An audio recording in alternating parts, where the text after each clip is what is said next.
High friends, good morning. Real blogger Jyoti চ্যানেলে সবাইকে স্বাগত। আশা করি তোমরা যে যেখানেই আছো সবাই ভালো আছো। তো আমি উপরে চলে এসেছি আর নিচের বাসি ঘর বারান্দা ঝাড় দিয়ে পরিষ্কার করে চলে এসেছি। দিয়ে ভাবলাম ছেলে ঘুমোচ্ছে, যেহেতু আজ এটা রবিবারের ব্লগ, তো ভাবলাম যে তাহলে ও ঘুমোক নিচে আর আমি ওপরটাই সেরে আসি। তো ওপরে চলে এসেছি। ওপরে এসে এখন ওপরের ঘর দোরগুলো পরিষ্কার করব। তো এই ওপরের বেডশিটটাকে নিচে দেবো আর নিচের বেডশিটটাকে কেচে দেবো। উপরের বেডশিটটা তো দুদিন আগে পেতেছিলাম, তো ভালো ছিল, সে কারণেই ভাবলাম নিচেরটা ওপরে দিই আর নিচেরটা উপরেরটা নিচে দিই আর নিচেরটা কেচে দেবো। আর এটা একটা কাঁচা বেডশিট পেতে দিচ্ছি। তো এই করি আমি, কারণ ওপরে যখন নিচে বেডশিটটা যখন নোংরা হয়ে যায় তখন ওপরের এই খাটের বেডশিটটাকে নিয়ে গিয়ে নিচে পেতে দিই। তারপরে সেটা দুদিন চলে, তারপরে সেটা আবার নোংরা হয়ে যায়, তারপরে ওপরেরটা কাঁচা বেডশিট দিই। তো এইরকম করেই করি আমি। তো ওপরের বিছানাটাকে খাটের বেডশিটটাকে তুলে দিলাম আর তারপর এক এক করে যা গোছগাছ করা সব গুছিয়ে নেবো টিপটাপ করে। তারপর নিচে যাব আর নিচে গিয়ে আগে ছেলেকে ঘুম থেকে তুলব, তারপর বাকি কাজগুলো করব। তো সকাল থেকে এইভাবেই আমার কাজ স্টার্ট হয় প্রত্যেকটা দিন। আর যত সকালেই উঠি না কেন আমার কাজ সেই সেমই করতে হয়।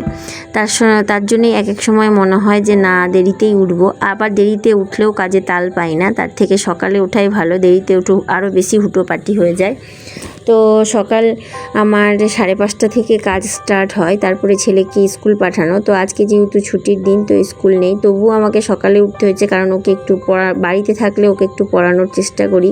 যদিও বা সব কাজ সারতে আমার টাইম লেগে যায়, 10:30 11টা হয়ে যায়, তখন গিয়ে আবার ওকে পড়াতে বসাই। আর ও তো ছোট, আমি যতক্ষণ না নিয়ে বসবো ততক্ষণ ও বসবে না। তো দেখো, ঘরের বিছানাটা গুছিয়ে তারপরে আমি সব কিছু গুছিয়ে টুছিয়ে তারপর আমি আগে ভাবলাম যে আগে ছাদটা আগে একটুখানি ঝাড় দিয়ে দিই, তারপর ঘর বারান্দাটাকে ঝাড় দিয়ে দেবো, বা ঘর বারান্দার যা যা আছে সেগুলোকে গুছিয়ে ঝাড় দিয়ে দেবো। কখন বৃষ্টি চলে আসবে তখন আবার ছাদটা আর ঝাড় দেওয়া যাবে না, তো সে কারণেই ছাদটা আগে একটু ঝাড় দিয়ে চলে এলাম। আর তারপর ঘরের জিনিস যা আছে টুকটাকি সব গুছিয়ে নিলাম, আলনাটাকে গুছিয়ে নিচ্ছি। আর আমার এইভাবেই টিপটাপ করে রাখতে সব কিছু ভালো লাগে। আর প্রতিদিন আমি এগুলো নিত্যদিন গুছিয়ে টিপটাপ করে রাখি। আর এই ড্রয়ারগুলোতে আমার মানে ওড়না, তারপরে ছেলের হাফ প্যান্ট, গেঞ্জি, মানে বাড়িতে পরার গেঞ্জি, তারপর আমার বাড়িতে পরার ব্লাউজ বা গামছা, ছেলের গামছা, এইসবগুলো এর মধ্যে ঢুকিয়ে রাখি, বেশ ভালো থাকে আর এদিক ওদিক ঝুলেও না। তো সে কারণেই সেখানে সব মানে গুছিয়ে রাখি। তো সেই জায়গাটা অগোছালো হয়ে গেছিলো, তো সেগুলোই আবার বার করে ঠিকঠাক করে গুছিয়ে দিলাম। আর এইটা হচ্ছে বাড়িতে পরার ঠিক না, মানে বর মিলে যায়, তার সেখানে জামা প্যান্ট আছে। আমি বাজারে যাই, তো সেই চুড়িদারগুলো যদিও বা এখানেও সব কাঁচা, তো আমি সেগুলো ওখানেই রেখে দিই, আলমারি বারবার খুলতে হয় না। তো সেটাও গুছিয়ে নিলাম, দিয়ে এখন ঝাড় দিয়ে নিচ্ছি। ঝাড়টা দিয়ে তারপর আবার ঘরটাকে মুছে নেবো আর বারান্দাটাকেও ঝাড় দিচ্ছি। আর এই ঝাড়টার এটা যেন তো খুলে বেরিয়ে চলে আসছে, তো একটা সুতো দিয়ে ভালো করে বেঁধে দিলাম, তবুও খুলে যাচ্ছে। তো এখন ঝাড় দিয়ে দিচ্ছি আর বারান্দাটাও ঝাড় দিয়ে দেবো। তোমাদের সামনে অনেক কাজ সেগুলো মানে অনেক আছে, আরও এই কাজগুলো ছাড়াও আরও অনেক কাজ করতে হয়, যেগুলো আমরা মানে স্কিপ করে গেছি। আর এমনিতেই ভিডিওটা অনেকটা বড় হয়ে গেছে, তারপরে সবটা দিলে তো আরও বড় হয়ে যাবে। জানি না আজকে ভিডিওটা সত্যি বড় হয়ে গেল। তো উপরটা সব সেরে সুরে চলে এলাম, দিয়ে নিচে এসে দেখুন মশারিটা গুছিয়ে নিয়ে এলাম আর ছেলেকে একটু আদর করে ঘুম থেকে তুলছি। ও বলছে, মা স্কুল যাওয়া হলো না। আমি বললাম আজকে তো সানডে। তো বলছে ও মনে ছিল না, তো না হলে কান্না শুরু করতো। স্কুল না গেলে ও কাঁদতে শুরু করে, ওর স্কুল যেতে এত ভালো লাগে। তো আমি ওকে তুলে বিছানাটাকে তুলে নিচ্ছি।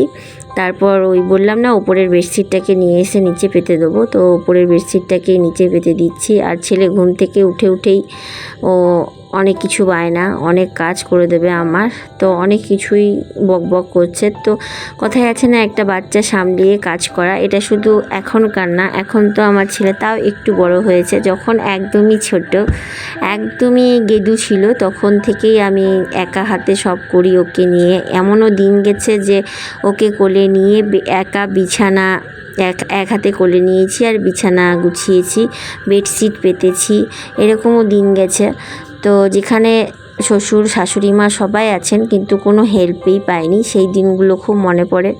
তো যাই হোক, একা হাতে সব সামলিয়ে যাচ্ছি, আজও সামলিয়ে যাই। তো তোমাদের আর কি বলবো, থাম্বনেইলে যা মানে দেখিয়েছি, যে লিখেছি যে সকাল থেকে সন্ধ্যা অবধি এত নিখুঁতভাবে পরিপাটি করে গোটা সংসারটা যে গুছিয়ে রাখে, দিন শেষে সেই খারাপ। তো আর কিছু তার থেকে বড় মানে কষ্টের আর কিছু হয় না।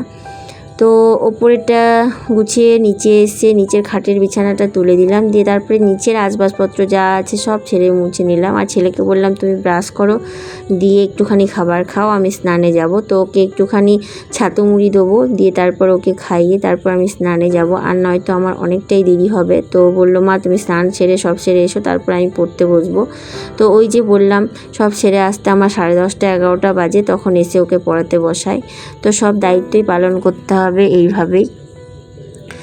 তো সব কটা গুছিয়ে নিলাম, দিয়ে এই ঘরটা বারান্দাটা বাসি ঘর, বারান্দা আমি নিচের থেকে সকালবেলা ঝাড় দিয়ে গেছি, কিন্তু তবুও একবার সব কিছু এগুলো গোছানোর পর আরেকবার আমি ঝাড় দিয়ে সব বার করে দিই, দিয়ে একবারই টিপটাপ করে দিই, তারপরে উপরে গিয়ে স্নান করব। তো এত নিখুঁতভাবে করেও যদি সুনাম তো দূরের কথা, মানে প্রশংসা তো দূরের কথা, যাই হোক একটু ভালো ব্যবহার আশা করাটাও ভুল মনে হয়, সেটাও পাওয়া যায় না। তো দেখো, আমি নিচের ঘরটাও পরিষ্কার করে নিয়েছি, টিপটাপ করে নিয়েছি, আর এই যে রান্নাঘরটাও। আর যেহেতু আমি ওপরের ঘর, নিচে ঘর, বারান্দা সবটা আমি ব্যবহার করি, শুধু শাশুড়ি আর শ্বশুর তাদের একটা ঘর নিয়ে সীমাবদ্ধ থাকে, তার কারণে পুরো বাড়িটা পরিষ্কার করার দায়িত্ব আমারই। তো যাই হোক, তাতেও ক্ষতি নেই, সেটা আমারই, আমার সংসার, আমাকে করতেই হবে। তো দেখো, আমি একটু মাথায় শ্যাম্পু করলাম, যেহেতু সোমবার দিন শিব পুজো করবো, তো ভাবলাম রবিবার দিন একটু শ্যাম্পু করে নিই। তো শ্যাম্পু করে নিলাম, দিয়ে আমি কাপড়গুলো মেলে এলাম, ছেলে ভিডিও করলো, সেটাও তোমাদেরকে দেখিয়ে দিলাম। দিয়ে এসে পুজো করলাম, তো পুজোটাও সেরে ফেলেছি, দিয়ে এখন প্রণাম সেরে তারপর নিচে যাব। নিচে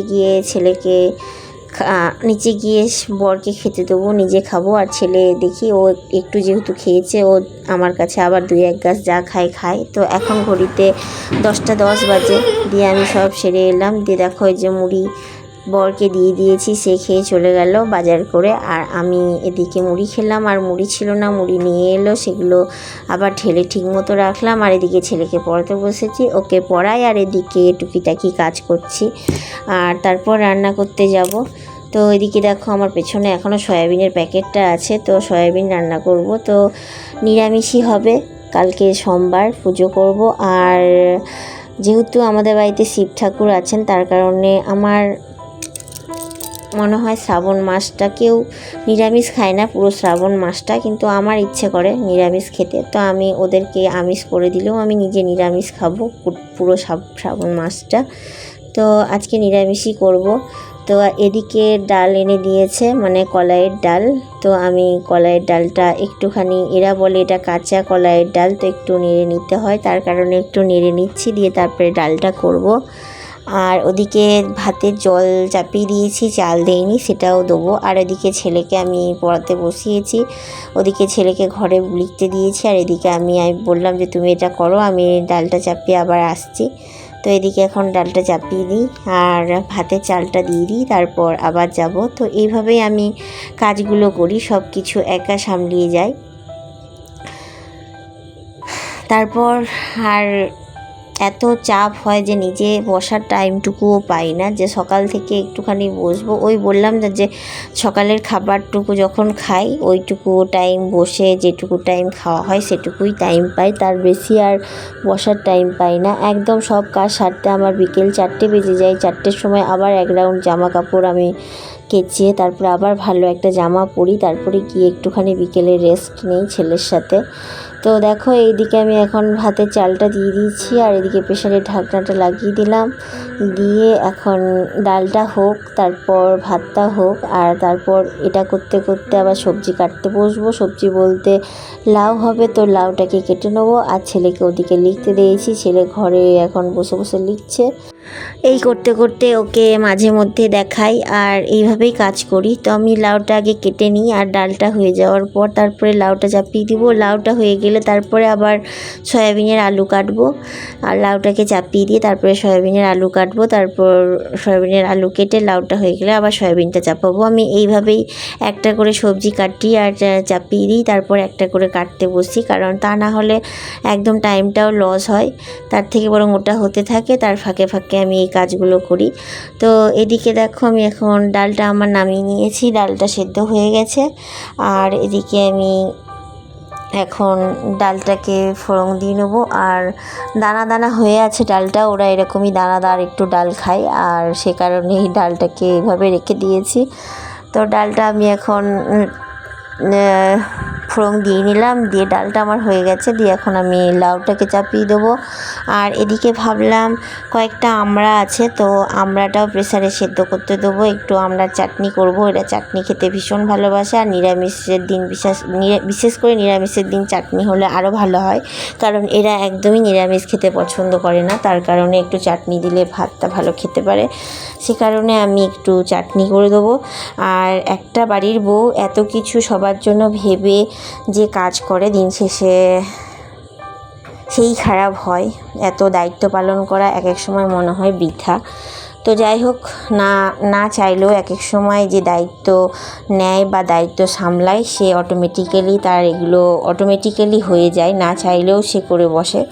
তো যাই হোক, এখন দেখো ছেলের জন্য কালকে একটা দইয়ের প্যাকেট নিয়ে এসেছিলাম, তো নিরামিষের দিন, আর ও একটু দই দিয়ে ভাত খেতে ভালোবাসে, তো একটু দই নিয়ে এসেছি, তো ওকে দই দেবো আর বাকিজনকে চাটনি দেবো। তো ওর জন্যই দইটা রেখে দেবো, ওর 2 দিন হয়ে যাবে। তো এখন দইটাকে ভাবলাম এই ফাঁকে দইটাকে কেটে রেডি করে রাখি, তাতে করে কাজটা আমারই এগিয়ে থাকবে। তো সে কারণেই বাটিতে দইটাকে টিফিন করতে ঢেলে রেখে দিচ্ছি, দিয়ে ফ্রিজে ঢুকিয়ে দেবো। আর এদিকে ততক্ষণ লাউটা হোক, আর প্রেসারে হচ্ছে আর এদিকে দেখো আমার লাউটাও হয়ে গেছে, নামিয়ে দিয়েছি। দিয়ে এদিকে এখন সয়াবিনটা ওই যে দেখো জলে ভিজিয়েছি, আর এইদিকে আলুটাকে একটু তেলে নেড়ে চেড়ে নেবো, হালকা তেল দিয়ে হালকা জল দিয়ে সেদ্ধ করে একটু তেলে নেড়ে চেড়ে নেবো ব্রাউন করে। আর এইদিকে চা চাপিয়েছি, বর এসছে, ঘড়িতে 1:30 বাজে, ও এসে একবার চা খায়, তো তখন আমাকে এরকম করে রান্নার ফাঁকে আবার ওকে চা করে দিতে হয়, তো ওকে আমি চা করে দিলাম। আর এইদিকে চাটা নামিয়ে দিয়ে ওইদিকে আলুটা চাপিয়ে দিয়েছি, আর এদিকে আমড়ার চাটনিটা করছি। তো প্রেসারে যেহেতু সেদ্ধ করে নিয়েছিলাম, সে কারণে আমড়াটা এখন এখানে ফোড়ন দিয়ে গুড় ফুট দিয়ে চাটনিটা রেডি করে দেবো, তারপরে সয়াবিনটা করব, তাহলেই আমার রান্নার পর্ব শেষ। দিয়ে তারপর রান্নাঘরটা সঙ্গে সঙ্গে পরিষ্কার করে নেবো। ছেলেকে বললাম যে যাও তুমি পাপার কাছে চান করো, তো পাপার কাছে গেছে চান করতে। তো জানি না ভিডিওটা তোমাদের কেমন লাগবে, যদি ভালো লেগে থাকে প্লিজ লাইক শেয়ার সাবস্ক্রাইব করো, আর ভালোবেসে আমার পাশে থেকো। তোমাদের একটা লাইক আমাকে পরবর্তী ভিডিও বানাতে খুব মোটিভেট করে, তো প্লিজ একটা লাইক দিও। আর ওদিকে দেখো আমার আমড়ার চাটনিটাও হয়ে গেছে, সয়াবিনটাও হয়ে গেছে। এখন আমি এসেছি রান্নাঘরটা পরিষ্কার করতে, কারণ ভাত খাওয়ার আগে আমি এগুলো সব টিপটাপ করে রাখি, খাওয়ার পর শুধু খাওয়ার থালাগুলো মাজবো। আদারওয়াইজ আমার সব রান্না করে এক এক করে বাসন সব কিছু মাজাও কমপ্লিট হয়ে গেছে। এবার রান্নাঘরটাও পরিষ্কার করে নেবো, আর খেয়ে টেয়ে শুধু এঁঠো বাসনগুলো আর এঁঠো জায়গাটা মুছে নিলেই আমার হয়ে যাবে। তার কারণে আমি চুপচাপ থাকি না, আর এদিকে রান্না করতে করতে আমি ছেলের সাথে বকছি, কারণ ছেলে আমাকে ছাড়া চান করতে যাবে না। তো আমি বললাম যে দেখো 2:30 বাজে, এখন 2 বাজতে চললো, এখন যদি চান করো তা আমার করতে এখন দেরি হবে, তুমি যাও তাড়াতাড়ি করে নাও। তো স্নান করতে গিয়ে প্রচুর ঝামেলা করে। তো দেখো আমি এইভাবে এখন রান্নাঘরটা পরিষ্কার করে নিলাম, মুছে নিলাম, এখন খাওয়ার পালা। তো আমি খাবার দিয়ে দিয়েছি। তো আজকের জন্য এইটুকুই। ভালো থেকো, তোমরা সবাই সুস্থ থেকো। আবার দেখা হবে পরের ব্লগে। ততক্ষণের জন্য সবাইকে টাটা।